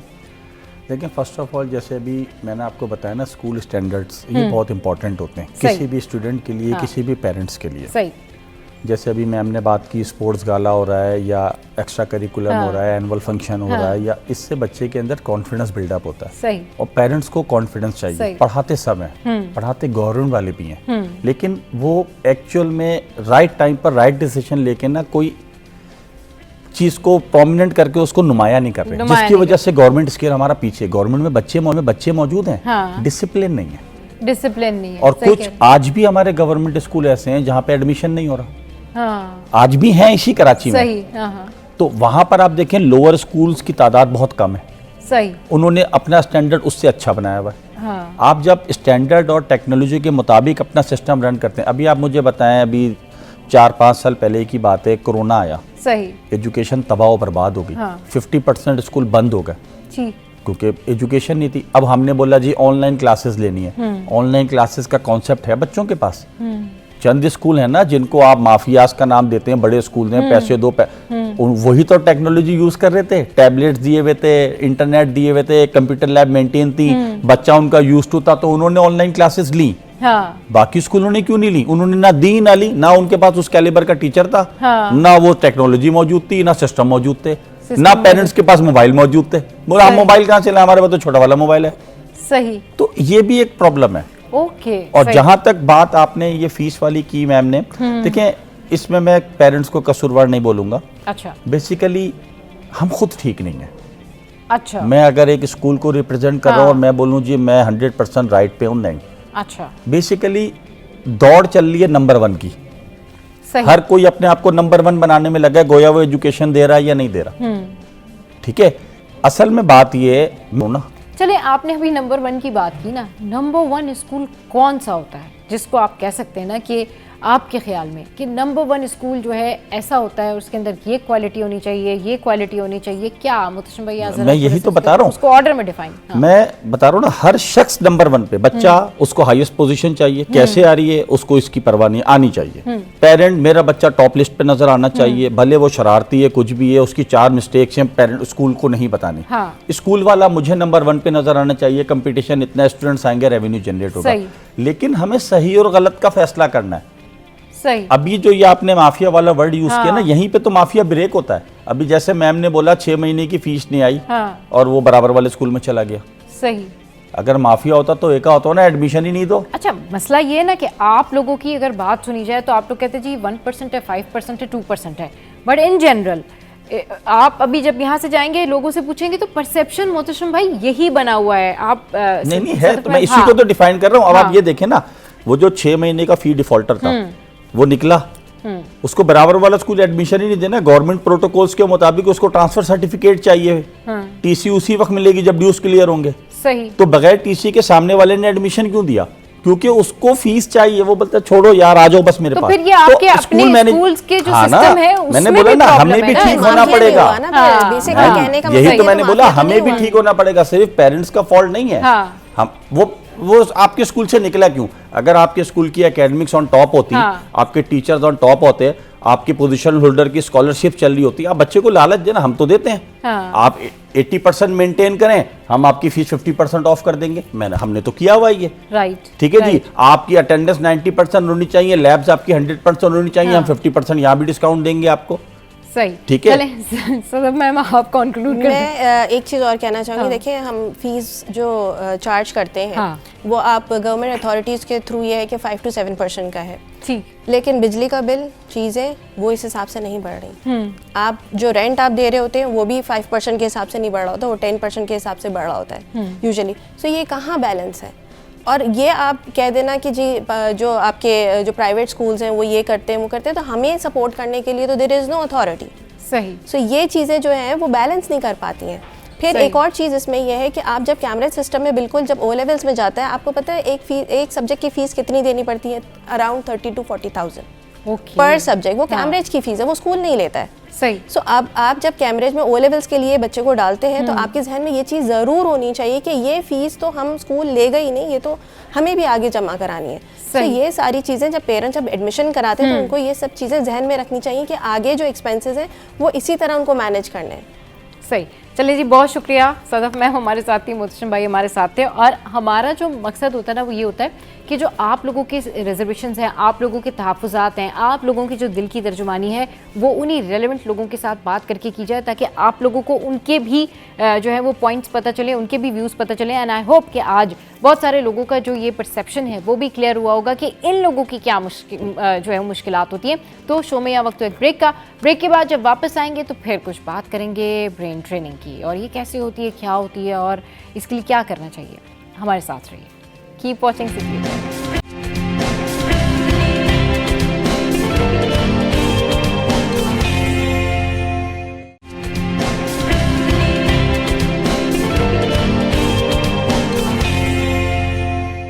वेलकम बैक भाई। तो कुछ बात कर लेते हैं हम कि टाइम मैनेजमेंट और स्ट्रेस, इसका डायरेक्ट ताल्लुक आपके ब्रेन से ही होता है, क्योंकि आप सोचते हैं तो फिर आप अपना स्केड्यूल प्लान करते हैं। और इस पर बात करने के लिए माइंड ट्रेनर उरूसा मोहसिन हमारे साथ मौजूद है। अस्सलाम वालेकुम, वेलकम टू द शो। कैसी हैं आप उरूसा? बड़ी प्यारी लग रही है, आज लाइनर लगाया हुआ है आपने। बस देखिए, वरना यूजुअली बहुत प्यारी लग रही है। चलिए जी, थैंक यू। उरूसा, कैसे टाइम को मैनेज करें और किस तरह ये जो टाइम मैनेज करने का स्ट्रेस है ये कैसे ख़त्म किया जाए? एक तो स्ट्रेस तो हम सबकी ज़िंदगी में है, ठीक है। इवन मैं जब आ रही थी तो ट्रैफिक इतना था, उसका भी स्ट्रेस था, क्योंकि मैं खुद ड्राइव करती हूँ। अब जब बात करते हैं टाइम मैनेजमेंट की, तो देखें ये अब आजकल दुनिया इतनी ज़्यादा फास्ट हो गई है कि लिटरली अब हमें उसकी पेस को पकड़ने के लिए अपने टाइम को मैनेज करना बहुत ज़रूरी है सबा। क्योंकि देखें, अगर हम लोग काम करते हैं तो काम करने के बाद घर जाना, घर को देखना, फिर बच्चों को देखना and all of that stuff, तो वो एक रूटीन में सारी चीज़ें होती हैं।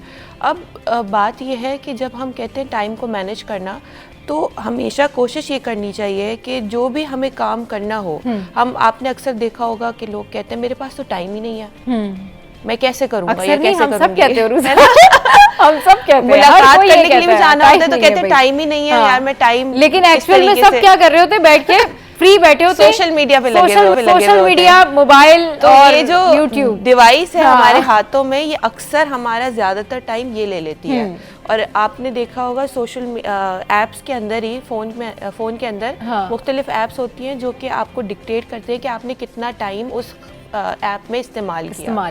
तो ये एक अच्छा इंडिकेटर है आपको बताने के लिए कि ज़्यादातर आपका वक्त किधर जा रहा है। हाँ। तो ये जो लफ्ज़ हम जुमला इस्तेमाल करते हैं कि मेरे पास टाइम नहीं है, बात ये है कि सारी बात ये है कि आप उस काम को शायद प्रायोरिटाइज नहीं कर रहे, उसको तरजीह नहीं दे रहे। वो शायद किसी दोस्त से मुलाकात हो, वो शायद कोई काम कराना हो, कोई भी ऐसी चीज़ हो। ऑल दैट मैटर्स इज जब आप उसको प्रायोरिटाइज करेंगे तब आप अपने वक्त में से कुछ वक्त निकाल सकेंगे, सही। इसका सबसे आसान तरीका सबा ये है, मैं तो कहती हूँ, टू अवॉइड स्ट्रेस। क्योंकि अगर आप वक्त को सही से मैनेज नहीं करेंगे तो फिर उससे होगा ये आप बहुत ज़्यादा स्ट्रेस्ड आउट हो जाएंगे। इसका सबसे आसान तरीका है, जिस तरह सबा हम लोग डॉक्टर के यहाँ जाते हैं ना, अब डॉक्टर ने क्या है आपको एक वक्त मुकर्रर दे दिया कि आपका अपॉइंटमेंट लेट्स सपोज 5 बजे, 5 बजे, ठीक है। अब उस 5 बजे आपको कहीं और से भी दोस्त अहबाब से कहीं से भी कॉल आ रही है, आपको पता है कि मैंने इस वक्त जाना है। अब अगर साइंटिफिकली देखें तो इसको हमने टाइम को ब्लॉक कर दिया हमारे, सही, राइट। अब क्योंकि टाइम को ब्लॉक कर दिया है, अब मैं कहीं और अपना वक्त नहीं दे सकती सिवाय डॉक्टर को। तो ये जो टाइम ब्लॉकिंग है, ये एक ऐसी टेक्निक है, अगर आप इसको इस्तेमाल करें तो आपके वो काम जो आपने पता नहीं कब से पेंडिंग में रखे होते कि शायद वक्त नहीं है, वक्त निकलेगा तो मैं करूँगा या करूँगी, तो वो सारे काम आप इसके स्केड्यूलिंग के थ्रू आप लोग कर सकते हैं। सही। अच्छा उरूसा, अब यूजुअली ये हमने अपना माइंडसेट बना लिया है कि हम अपना वक्त फालतू चीज़ों में ज़्यादा ज़ाया करते हैं। अगर कोई बहुत मयारी चीज़ हमें करनी है, यानी जिस चीज़ में हमारा बहुत ही कोई ज़्यादा हमें लगता है ना कि ये तो अब सर पे आ गया ये काम, तो जाके हम वो काम करते हैं। फिर टाइम मैनेजमेंट जो होती है ना, उसकी सबसे बड़ा जो एक कहना चाहिए कि एक लॉजिक उसके पीछे ये होती है कि आपका पूरा स्केड्यूल मेंटेन हो जाता है अगर आप टाइम मैनेज कर लेते हैं। अगर आपने अपने दिन में से 2 या 4 घंटे फजूल ज़ाया कर दिए हैं तो फिर पूरा दिन गया और वो सारी टाइम मैनेजमेंट नहीं हो पाती। ये टाइम मैनेज ना करने का जो स्ट्रेस है वो हम सबको होता है, रोज़ाना ये रेग्रेट होता है कि भाई आज पूरा दिन फालतू में ज़ाया कर दिया, ये काम कर लेते, ये काम और ये बनते बनते एक तरह का स्ट्रेस बन जाता है और काम बहुत सारे जमा हो जाते हैं। बिल्कुल सबा, आप बिल्कुल 100% आई एग्री विद यू, आपने बहुत अच्छी बात की है। अक्सर लोगों के साथ ये वो एक्सपीरियंस करते हैं। और इसका अगर एक आसान हल बताऊं तो रोज रात को सोने से पहले जो काम आपको अगले दिन करने हैं, सही, उनको आप एक कागज पे लिख लीजिए। सही।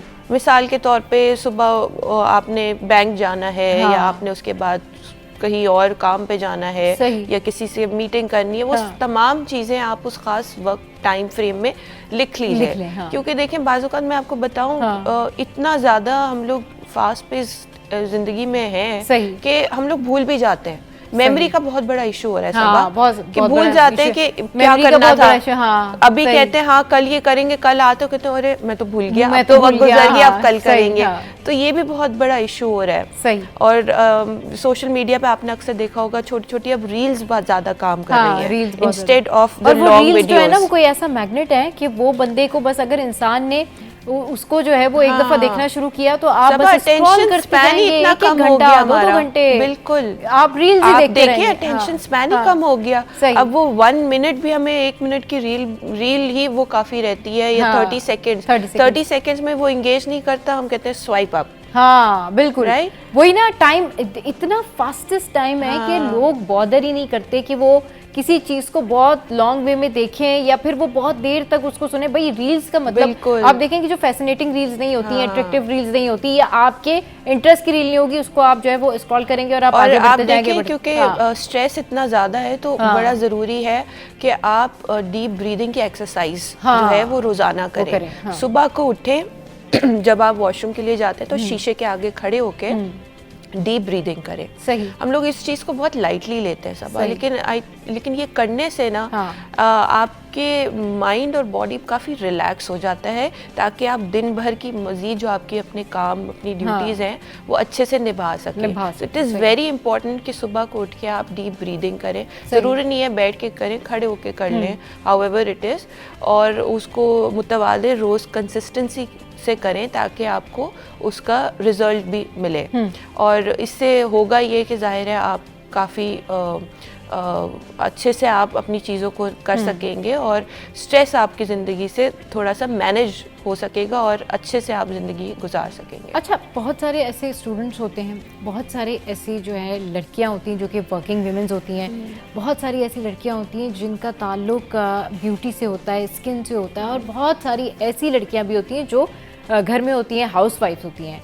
टाइम मैनेजमेंट ना हम सबका मसला है। बिल्कुल, मतलब उरूसा ये नहीं कह सकते कि एक वर्किंग वुमेन के पास टाइम नहीं है, नहीं, एक हाउस वाइफ के पास भी टाइम नहीं है, वो भी बल्कि शायद वर्किंग ना, वो शायद आपको टाइम दे दे, वो शायद आपसे मिलने आ जाए, वो शायद आपकी कोई 5-6 बातें सुन ले, आपके साथ में 10 चीज़ें शेयर कर ले, लेकिन जो हाउस वाइफ है ना, शी इज सो बिजी, उसके पास टाइम नहीं है, क्योंकि उसके पास एक के बाद एक के बाद एक के बाद एक काम मुश्किल है। आप देखें क्योंकि वो ज्यादातर बच्चों में इन्वॉल्व है या शौहर के कामों में इन्वॉल्व है, इसमें अपने लिए वक्त निकालना ये बहुत ज़रूरी है। देखें, हम दूसरों के लिए तो वक्त निकाल लेते हैं, बच्चों, शौहर, अपना कारोबार, अपना job and all of that, लेकिन हम अपने लिए वक्त नहीं निकालते। तो ये जो हम टाइम मैनेजमेंट की बात करें, इसमें बड़ा इंपॉर्टेंट है कि हम सिर्फ आपके दूसरे और दूसरे काम की बात नहीं करें, लेकिन अपने लिए भी वक्त निकालें। क्योंकि मैं बार बार ये कहती हूँ, अगर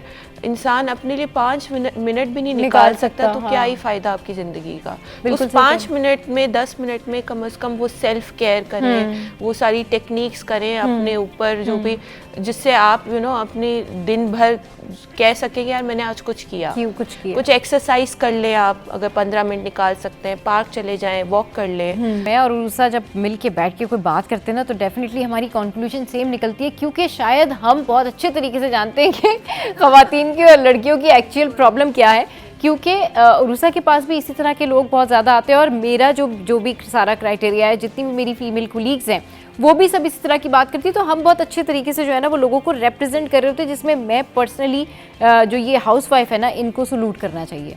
क्योंकि उरूसा आप भी मतलब काम करती हैं, आप भी जब बाहर जाती हैं तो कहीं ना कहीं हमारे जो दिमाग है वो फ्रेश हो रहे होते हैं, हमारे कोलीग से बात करके हम काम भी कर रहे होते हैं, साथ साथ जो है वो फन टाइम्स भी होते हैं हमारे। लेकिन ये जो हाउस वाइफ होती है ना, इन बेचारियों के पास फन टाइम्स नहीं होते, इनका टाइम मैनेज नहीं होता, और उसकी वजह से ये स्ट्रेस का शिकार होती हैं। हाँ, ज़्यादा ज़रूरत है, बिल्कुल सही। हाँ।